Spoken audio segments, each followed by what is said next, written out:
ఇది chicken alteration అండి.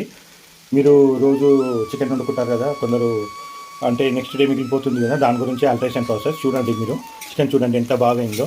మీరు మళ్ళీ ఫ్రెష్గా చికెన్ వండుకున్నట్టు ఉంటుంది. అందుకే మీరు మా ఛానల్ని సబ్స్క్రైబ్ చేయండి, షేర్ చేయండి, లైక్ చేయండి. కంపల్సరీ లైక్ చేయండి. మీకు ఇలాంటి మంచి మంచి ఆల్టరేషన్స్ కూడా చూపిస్తాను. కొద్దిగా ఆయిల్ పోసుకోవాలి.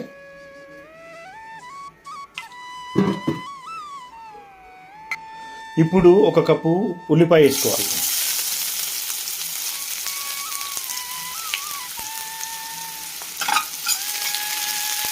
లైట్గా అల్లం వెల్లుల్లి పేస్ట్ వేసుకోవాలి. ఎక్కువ వేయద్దు, ఎందుకంటే ఆల్రెడీ చికెన్లో ఉంటుంది. ఇప్పుడు కొంచెం పసుపు కూడా వేసుకోవాలి. ఇప్పుడు మిగిలిపోయిన చికెన్ నిన్నటిది మొన్నటిది ఉంటుందో దానికి ఓన్లీ గ్రేవీ కొంచెం ఉండాలి. మిగతా ఓన్లీ పీసెస్ వేసుకోవాలి. ఓన్లీ పీసులు కూడా వేసుకోవచ్చు, గ్రేవీ లైట్గా కూడా వేసుకోవచ్చు. ఎందుకంటే గ్రేవీతో తినాలని అనుకుంటే లైట్గా గ్రేవీ ఉంచుకోవాలి. నేను చూడండి పీసెస్కి గ్రేవీ కొంచెం ఉంది, అది అలాగే వేస్తున్నాను.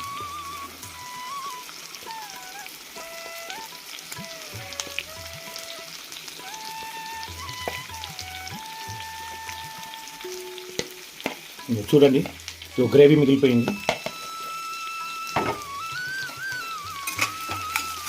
బాగా కలుపుకోవాలి. చిటికెడు ఉప్పు వేసుకోవాలి, ఎక్కువ వేసుకోవద్దు ఎందుకంటే ఆల్రెడీ ఉంటుంది. చిటికెడే ఉప్పు వేసుకోవాలి.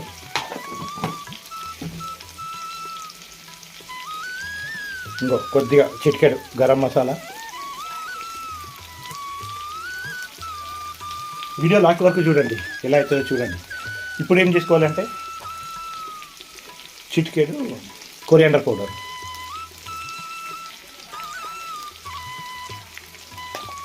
ఇప్పుడు ఏం చేసుకోవాలంటే లైట్గా కారం వేసుకోవాలి, ఎక్కువ వేసుకోవద్దు. ఎక్కువ వేసుకుంటే కారం అవుతుంది. లైట్గా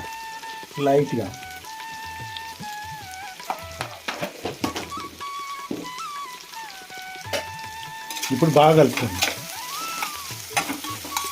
ఆగండి, అయిపోలేదు, దీన్ని ఇంకా ఆల్టరేషన్ ఉంది. ఇప్పుడు మజా రాదు. ఈ ఆల్టరేషన్ చికెన్ మజా రావాలంటే అంటే ఇలా కూడా తినవచ్చు, కానీ ఇందులో ఒక ట్విస్ట్ ఉంది, చెప్తా ఆగండి. ఇప్పుడు అన్ని మసాలాలు కలిసిపోయాయి కదా. ఇప్పుడు 2 ఎగ్స్ వేసుకోవాలి.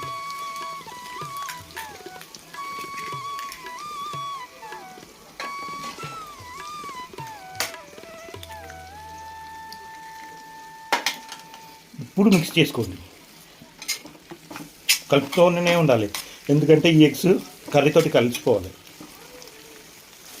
ఇది కొంచెం సేపు కుక్ కావాలి, ఎగ్ అంతా కుక్ కావాలి. అప్పటి వరకు దీన్ని కలుపుతూనే ఉండాలి.